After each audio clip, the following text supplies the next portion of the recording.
সালাম দিলে 10টি রহমত নাজিল হয়, 10টি গুনাহ মাফ হয়, 10টি রোজা পূরণ হয়, হিংসা ঘৃণা দূর হয়। সালাম দেওয়া কি? সালামের জবাব দেওয়া কি? দেওয়া ওয়াজিব। সালাম দেন।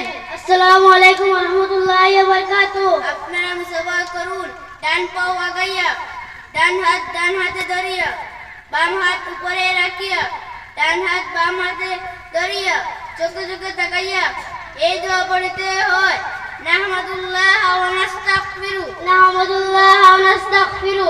আপনারা মুবারাকা করুন, গলায় গলায় মিলাইয়া, হাত পিঠের উপর রাখিয়া এই দোয়া পড়তে হয়, আল্লাহুম্মা জিদ মুহাব্বাত লিল্লাহি ওয়া রাসূলি।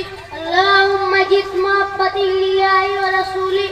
আপনি মুসলমান ভাইকে জিজ্ঞাসা করুন, ও ভাই আপনি কেমন আছেন? ও ভাই আপনি কেমন আছেন? আল্লাহর রহমতে আপনার দুয়ার বরকতে আমিও ভালো আছি। ও ভাই আপনি কেমন আছেন? আপনার দুয়ার বরকতে আল্লাহর রহমতে আপনার দুয়ার বরকতে আমিও ভালো আছি। এই হলো নবীর সুন্নাত, আমরা সবাই জানি। হুজুরের শিক্ষাদের মনোযোগে শিখি। উত্তর পূর্ব ভারত এমারতার শরিয়া ও মাদ্রাসাতুত তামির জিন্দাবাদ। দেবরপতি দিল্লি সবাই মাকতব জিন্দাবাদ।